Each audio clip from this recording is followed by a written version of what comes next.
तीन बार के विधायक इंद्रदत्त लखनपाल जी, सम्मानित जिला कांग्रेस कमेटी के अध्यक्ष कुलदीप पठानिया जी, सम्मानित हमारे सुरेश कुमार जी जो कि पहली बार 35 वर्षों में जीतकर विधायक बने हैं। ये अपने जीवन का 35 साल से लंबा संघर्ष कर रहे थे। सम्मानित हमारे सबसे अजीज हमारे छोटे भाई जिन्होंने राजनीति में कदम रखा और हमीरपुर से पहली बार विधायक बने आशीष शर्मा जी, सम्मानित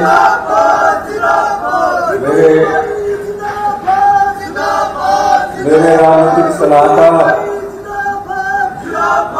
हमीरपुर विधानसभा से सुनील शर्मा जी, सम्मानित हमारे इस क्षेत्र से जो कांग्रेस के विधायक थे पुष्पिंदर वर्मा जी, सम्मानित मेरे छात्र जीवन से हम राजनीतिक जीवन में शुरुआत से ही इकट्ठे रहे हैं बड़े भाई राजेंद्र जाट जी, सम्मानित सभी कांग्रेस जन, सारे हमीरपुर विधानसभा और जिला हमीरपुर के सभी प्रबुद्ध जनता, सबसे पहले तो मैं आप सबको मुबारकबाद देना चाहूंगा कि हमीरपुर जिला से दोबारा से हमें वो गौरव प्राप्त हुआ है जो पिछले कुछ वर्षों में पीछे छूट गया था। मैं हमीरपुर जिला की जनता का हमेशा आभारी रहूंगा कि मेरे राजनीतिक जीवन में छात्र जीवन से लेकर मुख्यमंत्री के जीवन काल में आपका आशीर्वाद और सहयोग मुझे हमेशा मिलता रहा, क्योंकि जिस परिवार से मैं आता हूं उस परिवार का नाता राजनीति से कोसों दूर है। और आशीष शर्मा जी भी जहां से आते हैं इनका भी रिश्ता राजनीतिक परिवार से कोसों दूर है। तो जब मैं आशीष जी की बात सुन रहा था, इनकी मंत्र जो सुन रहा था, तो मुझे विश्वास तो पहले ही था, लेकिन रात के 12 बजे जब हमीरपुर की जनता के लिए मेरे साथ सचिवालय में इंतजार कर रहे थे, तो मुझे विश्वास भी हुआ कि ये राजनीति में इनके मन में सेवा भाव है, आप लोगों की सेवा करने के लिए आते हैं। 8 तारीख को मुख्यमंत्री बनने के बाद जब मैंने शपथ ली, उस समय एक परंपरा होती है कि मुख्यमंत्री महोदय को सचिवालय में जाना पड़ता है। सचिवालय के अधिकारी कर्मचारी उनका एक रस्म अदायगी के तहत मुख्यमंत्री की कुर्सी पर पहुंचने के लिए वो आगे ले जाते हैं। लेकिन मैंने सोचा कि अब मैं मुख्यमंत्री बन गया हूं तो ऐसे लोगों के पास जाऊं जिन लोगों की आवाज नहीं है, जिन लोगों का सहारा नहीं है। और मैं उस बालिका आश्रम में गया और वहां मैंने सीखा कि किस तरह हमारी बेटियां जिनके माता नहीं है, जिनके पिता नहीं है, वो अपना जीवन व्यतीत कर रही है। आने के बाद उनसे जो मैंने सीख ली, एक भाव लिया, मैंने पाया सभी लोग अपनी मांग मुख्यमंत्री के दरवाजे पर कर सकते हैं, चाहे वो सरकारी कर्मचारी हो, चाहे किसान हो, युवा वर्ग हो, छात्र हो। लेकिन एक समाज का ऐसा वर्ग है जिसकी आवाज हमारे दरवाजे तक पहुंचने में मुश्किल आ सकती है। और मैंने प्रयास किया और उस प्रयास को हम अपनी जामा पहना रहे हैं। मैंने पता किया क्योंकि कोई भी शुभ कार्य पुण्य कार्य से शुरू होना चाहिए। मैंने पता किया तो कहा ये जो अनाथ बच्चे हैं जिनके माता नहीं है पिता नहीं है, 18 साल बाद हम इनको कुछ भी नहीं देते हैं, इन्हें अपने हाथ पर छोड़ दिया जाता है। बेटी 18 साल की हो, वो क्या बीतता होगा उस माँ बाप के पास जिस बेटी को आगे शिक्षा देने वाली मां ना हो। मेरी कोशिश हुई और हमने उस प्रयास में सफलता प्राप्त की। हमने उन अनाथ बच्चों के लिए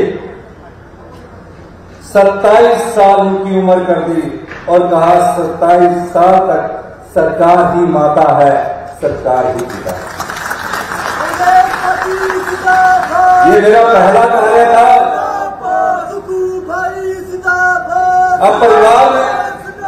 अब परिवार में बच्चे होते हैं, अपने बच्चों के लिए तो हम बहुत मेहनत करते हैं, ट्यूशन लगाएंगे, ITI में ले जाएंगे। हमने कहा कि इन बच्चों को भी ट्यूशन के लिए सरकार पैसे देगी। कोई भी बच्चा अनाथ आश्रम वाला अनाथ नहीं, किसी रिश्तेदार के पास रहने वाला बच्चा जो अनाथ हो चुका है पर अपने चाचे के पास रहता है, ताए के पास रहता है, कोई भी बच्चा जो पैदा होते हुए अनाथ हो गया, 27 साल तक ये सरकार उनका ख्याल रखेगी और उन्हें सरकार पर जब वो मैच्योर बड़ा हो जाएगा, उसकी शादी हो जाएगी, 4 विश्वास से जगह भी उपलब्ध करवाएगी। हम परिवार के बच्चों के साथ घूमने जाते हैं, जैसे हम जाते हैं, मैं सोचता हूं कि हम जाते हैं तो अपने बच्चे को बोलते हैं कि अच्छी तरह जाना है, ट्रेन में जाएंगे, AC 2 टायर लेंगे, जहाज में जाएंगे। हमने कहा कि इन बच्चों को दया भाव में नहीं छोड़ना चाहिए। दया भाव क्या है? दया भाव ये कि ये बच्चे, मैंने एक बच्चे को पढ़ाने का ठेका ले लिया और मैं उसकी फीस जमा कराता हूं। कई बार ऐसा होता है जिस बच्चे को पढ़ाने का आपने जिम्मेवारी ली होती है वो भूल जाता फीस देने के लिए। वो बच्चा फोन करेगा कि सर मेरे स्कूल की फीस नहीं जमा हुई है, कृपया करके आप जमा करवा दीजिए। हमने उस दया भाव को भी दूर करने की कोशिश की। हमने कहा जो भी बच्चा IIT, AIIMS, NIT, BSc nursing, doctor और भी शिक्षा के क्षेत्र में जहां जाएगा उसका पूरी फीस हिमाचल प्रदेश सरकार देगी। सरकार ही माता, सरकार ही पिता के शिक्षा देगी। यही नहीं, उसकी पॉकेट खर्चा 4000 रुपया महीना सरकार देगी। उसके अब हमारे बच्चों को अच्छे कपड़े मिले और अनाथ जिसके माँ बाप हो गए उनसे कपड़े अच्छे ना मिले, इस भाव को भी हमने समझा और हमने उन्हें 10,000 रुपया कपड़े खरीदने के लिए गर्मी के अलग, सर्दी के अलग खरीदने के लिए 5-5 हजार रुपये। भाई ये जाने की साल में 10 दिन की सुविधा प्रदान की। 3 स्टार होटल में जिस तरह हम अपने बच्चों को रखते हैं उस प्रकार की सुविधा हमने प्रदान करने के ऑर्डर दिए और जल्दी ही इस संदर्भ में 6000 हिमाचल के अनाथ बच्चों की सरकार ही माता, सरकार ही पिता के लिए हम कानून ला रहे हैं ताकि उनके अधिकार कोई छीन ना सके। वो गर्व से 27 साल की उम्र में रोजगार प्राप्त करके अपना जीवन यापन करें। ये मेरा पहला कार्य था। हिमाचल मेरा परिवार है। मैं जीवन में कभी मंत्री नहीं रहा, लेकिन राजनीति मैं 17 साल की उम्र से कर रहा हूं। मैं शिमला कॉलेज का प्रेसिडेंट रहा, मैंने सीखा ही है। जिन सरकारी कर्मचारियों ने और जिन सरकारी अधिकारियों ने इस प्रदेश में जब सड़क नहीं होती थी, जब शिक्षा संस्थान नहीं होते थे, स्कूल नहीं होते थे, कॉलेज नहीं होते थे, अस्पताल नहीं होते थे, हमने एक भाव रखा कि हिमाचल में 75 साल में जो विकास हुआ है, चाहे वो आर्थिक तौर पर हुआ है, चाहे वो शिक्षा के स्तर पर हुआ है, सरकारी कर्मचारी और अधिकारियों का महत्वपूर्ण योगदान है। हमारी सरकार ने और हमारी पार्टी ने गारंटी दी थी कि सरकारी कर्मचारी जब बुढ़ापे में रिटायर हो जाएगा, इकट्ठा पैसा मिलता है, परिवार में बेटे बेटियां होती है, बड़ी बड़ी गाड़ी खरीदी जाती है, बड़े बड़े घर बना लिए जाते हैं। ऐसे उदाहरण कई हैं, इकट्ठा पैसा खत्म हो जाता है, फिर वो बूढ़े माँ बाप अपने बच्चों की तरफ देखते रहते हैं।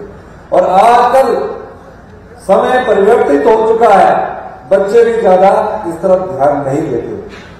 उस मानवीय दृष्टिकोण को देखते हुए, उस सामाजिक दृष्टिकोण को देखते हुए, 75,000 करोड़ रुपए के कर्ज को देखते हुए, ये तो कागजों का कर्ज है 75,000 करोड़, 5,500 करोड़ रुपया हमारी देनदारी जो पेंशन लेनी है, सिर्फ पे कमीशन का एजेंट है, उनकी देनदारी है। 4,500 करोड़ रुपया उन सरकारी कर्मचारियों की देनदारी जो भी काम कर रहे हैं। 992 करोड़ उनका डीए की किस्त है। ये सब कौन सा पैसा है? जो 6th पे कमीशन लगा, उसका पैसा अभी हमें देना है। और 900 संस्थान खोल दिए, 900 संस्थान खोल दिए। 75 साल में कोई संस्थान नहीं खोले, कोई बजट नहीं। एक्शन ऑफिस से एक एसडीओ उठाया, उसको लगा दिया। उसका अगर 5,000 करोड़ रुपया हो जाए तो 91,000 करोड़ रुपया हमारी सरकार और हिमाचल की जनता पर कर्ज है। मैं किसी एक पर दोष नहीं देता, मैं उस व्यवस्था को दोष देता हूं जिसने हिमाचल के आम आदमी को कर्जे के बोझ के तले दबा रखा है। हमने इसीलिए कहा कि हम सत्ता परिवर्तन सत्ता के लिए नहीं आए कि मुझे सुख मिले, हम व्यवस्था परिवर्तन करने आए हैं। इस व्यवस्था परिवर्तन में आप लोगों का साथ चाहिए। तकरीबन 4 साल बाद यह अर्थव्यवस्था हमारी पटड़ी पर आएगी, नहीं तो इस प्रदेश के वो हाल होने वाले हैं जैसे श्रीलंका के प्रदेश के हुए। ये स्थिति कैसे पहुंची? जब हम बजट देखते हैं तो पाते हैं एक बड़ी गंभीर विषय। लेकिन मैं आपको दावा के साथ इस मंच के माध्यम से, हमीरपुर में मेरी ये पहली राजनीतिक रैली है, मैं ये कहना चाहता हूं, आने वाला समय हिमाचल के लोगों का भविष्य का सुनहरा समय होगा। हम कड़े फैसले लेंगे, हम अनुशासित होकर 5 महत्वपूर्ण बदलाव आम आदमी के जीवन में लाना चाहते हैं। पहला बदलाव में गांव की अर्थव्यवस्था कैसे मजबूत हो, गांव का किसान कैसे मजबूत हो, इस दृष्टिकोण से हम रात दिन कार्य कर रहे हैं। हमने पशुपालना बंद कर दिया है और पहले हमारे परिवार में गाय भी पाली जाती थी, भैंस भी पाला जाता था।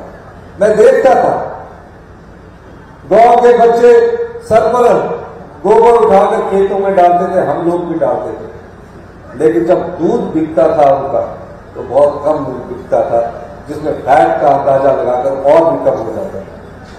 हमने अपनी गारंटी योजना में और ग्रामीण अर्थव्यवस्था मजबूत करने के लिए हमने ये कहा है कि आने वाले समय में प्रत्येक जो पशुपालक है उससे 10 किलो दूध खरीदा जाएगा और गाय के दूध का मूल्य आने वाले 1.5 साल में ये योजना लेकर हम आएंगे। गाय के दूध का मूल्य हम 80 रुपए किलो देंगे और भैंस के दूध का मूल्य 100 रुपए किलो देंगे। ये हमारी गारंटी योजना। ये क्यों है? कई लोग कहते हैं ये काल्पनिक बात है, जैसे ओल्ड पेंशन स्कीम को कहते थे। उन्होंने देखा नहीं, हमने देखा है। अगर एक परिवार में 10 किलो गाय का दूध पैदा होता है तो उसको 800 रुपया दिन के मिलेंगे और महीने का 24,000 रुपया हम ग्रामीण अर्थव्यवस्था को मजबूत करने के लिए गांव की लोगों की जेब में डालना चाहते हैं। ऐसा हम इसलिए कह रहे हैं कि हम जो उद्योग है, चाहे वो बद्दी में लगे हैं या सीमेंट कारखाने हैं, अगर भालूपली बैरी बिलासपुर रेलवे लाइन आई है तो वो रेलवे लाइन रेलवे नहीं बना रहा, उसमें जमीन का खर्चा हम दे रहे हैं और पटड़ी बिछाने का 50% खर्चा ये सरकार दे रही है। जब हम 3 सीमेंट उद्योगों को 1300 करोड़ रुपया दे सकते हैं तो हम गांव की अर्थव्यवस्था मजबूत करने के लिए 1000 करोड़ रुपए का प्रबंध क्यों नहीं कर सकते? सीमेंट महंगा, मिनरल हमारे, रेल पटड़ी के लिए आधा पैसा हिमाचल प्रदेश सरकार का, लेकिन सीमेंट हमें सस्ता नहीं। आज हड़ताल करके वो लोग बैठे हैं, हमारे ट्रक ऑपरेटर्स के लिए वो किराया कम करने के लिए वो बाध्य कर रहे हैं। इस प्रकार की व्यवस्था को बदलने की भी जरूरत है। यही नहीं, हमने अपनी माताओं से कहा था, जो भी हमने गारंटी दी है वो 5 साल की दी है। मैं देखता हूं कई प्रेस वाले लिखते हैं कि 1 महीने में ही हो जाए। सुधार करने के लिए समय लगता है, बड़े फैसले लेने पड़ते हैं। और मैं अपनी माताओं को भी ये कहना चाहता हूं, हमने एक सब कमेटी बनाई है जहां प्रत्येक महिला का सम्मान हो। हमने कहा था कि हम 18 से 60 वर्ष की महिलाओं को 1500 रुपया मासिक पेंशन देंगे। उस दृष्टि से भी हमने कार्य करना शुरू कर दिया। पर आप सब लोग इसका इंतजार करना होगा, जो कहा है वो करेंगे। और जहां तक हमीरपुर की बात है, हमीरपुर के किसी भी क्षेत्र में विकास की कोई कमी नहीं रहेगी।